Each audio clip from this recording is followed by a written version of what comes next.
করোনার পাশাপাশি দেশব্যাপী ছড়িয়ে পড়েছে ডেঙ্গুর প্রকোপ, যেমনটা জানাচ্ছিলাম। এই বিষয়ে বিস্তারিত জানাতে এবারে বরগুনা থেকে যুক্ত হচ্ছেন সহকর্মী সুমন শিকদার। সুমন, ডেঙ্গুর প্রকোপ কেমন দেখছেন আর পরিস্থিতি মোকাবেলায় কি কি পদক্ষেপ নেওয়া হয়েছে?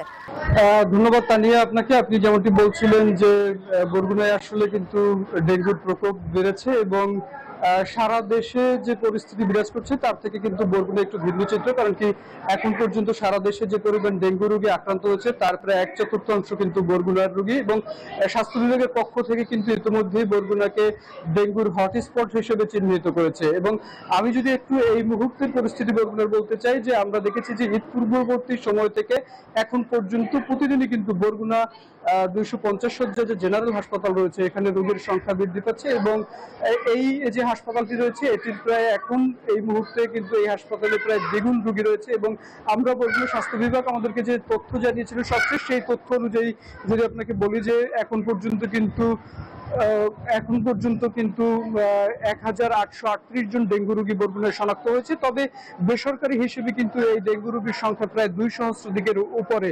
এবং এখন পর্যন্ত স্বাস্থ্য বিভাগ যে তথ্য আমাদেরকে জানিয়েছে যে 5 জন, তাদের সরকারি হিসেব অনুযায়ী 5 জন রোগী মৃত্যুবরণ করেছেন, এবং এছাড়াও আরো 8 জন রোগী আমরা যতদূর খবর পেয়েছি যে বরিশাল এবং ঢাকার বিভিন্ন হাসপাতালে চিকিৎসাধীন অবস্থায় কিন্তু আরো 8 জন, সব মিলিয়ে মোট 13 জন মানুষের মৃত্যু কিন্তু এখন পর্যন্ত বরগুনা জেলায় হয়েছে। এবং এই মৃত্যু এবং আক্রান্তের দিক থেকে কিন্তু বরগুনা এখন সর্বোচ্চ জায়গায় রয়েছে। এবং যদি এই ডেঙ্গু মোকাবেলায় উদ্যোগের কথা বলতে চাই তাহলে কিন্তু আমরা বলতে পারি যে স্বাস্থ্য বিভাগের পক্ষ থেকে, আপনি জানেন যে বরগুনা জেনারেল হাসপাতালে চিকিৎসক সংকট ছিল, স্যালাইন সংকট ছিল, এরপর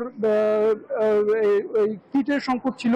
সেই জায়গা থেকে কিন্তু ইতিমধ্যে স্বাস্থ্য বিভাগ বরগুনায় 8 জন চিকিৎসক প্রদান করেছেন এবং 10 জন নার্স প্রদান করেছেন, এবং যে স্যালাইন সংকটটি তৈরি হয়েছিল সেই স্যালাইন সংকটও কিন্তু ইতিমধ্যে কাটিয়ে উঠছে। এবং প্রশাসনের পক্ষ থেকেও কিন্তু ব্যাপক উদ্যোগ নেওয়া হচ্ছে। আজকে দেখেছি জেলা প্রশাসনের পক্ষ থেকে ফগার মেশিন দিয়ে যে মশা মারার ওষুধ সেটি কিন্তু ছিটানো হচ্ছে প্রত্যন্ত এলাকায়।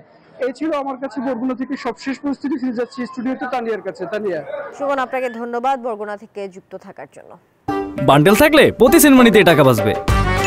বিকাশ সেনমানি বান্ডেল কিনে জিতুন প্রতি লেনদেনে।